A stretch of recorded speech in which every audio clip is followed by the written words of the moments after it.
Hi friends, welcome back to my channel. ఈరోజు ఆవకాయ egg fried rice ఎలా చేసుకోవాలో చూపించబోతున్నాను. నోటికి కారం కారంగా పొల్ల పొల్లగా ఏమైనా తినాలనిపించినప్పుడు ఇలా ఆవకాయతోటి ట్రై చేయండి. చాలా రుచిగా ఉంటుంది. చేసుకోవడం కూడా చాలా సింపుల్ అండి. ముందుగా అన్నాన్ని ఉడికించుకొని పొడి పొడిలాడేలా చేసుకోవాలి. అందులో ఆవకాయ పచ్చడి వేసుకొని ఆ పచ్చడి బాగా పట్టేలాగా మొత్తం అన్నానికి బాగా పట్టేలాగా కలుపుకొని పక్కన పెట్టుకోవాలి. స్టవ్ ఆన్ చేసుకొని బాండీ పెట్టుకొని ఆయిల్ వేసుకోవాలి. ఆయిల్ హీట్ అయిన తర్వాత పచ్చిమిర్చి ముక్కలు, సన్నగా కట్ చేసి పెట్టిన క్యారెట్ ముక్కలు వేసుకొని ఫ్రై చేసుకోవాలి. క్యారెట్ కొంచెం ఫ్రై అయిన తర్వాత స్ప్రింగ్ ఆనియన్స్ వేసుకోవాలి.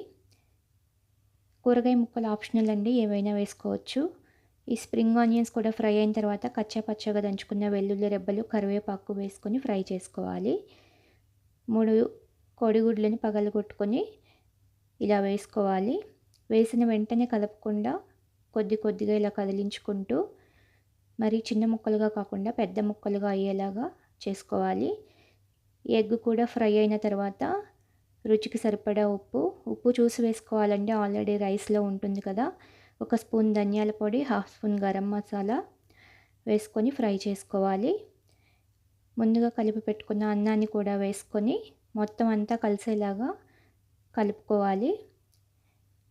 ఇలా మొత్తం అంతా కలిసేలా కలుపుకొని ఒక 5 మినిట్స్ ఫ్రై చేసుకొని స్టవ్ ఆఫ్ చేసుకోవాలి. అంతేనండి, సింపుల్.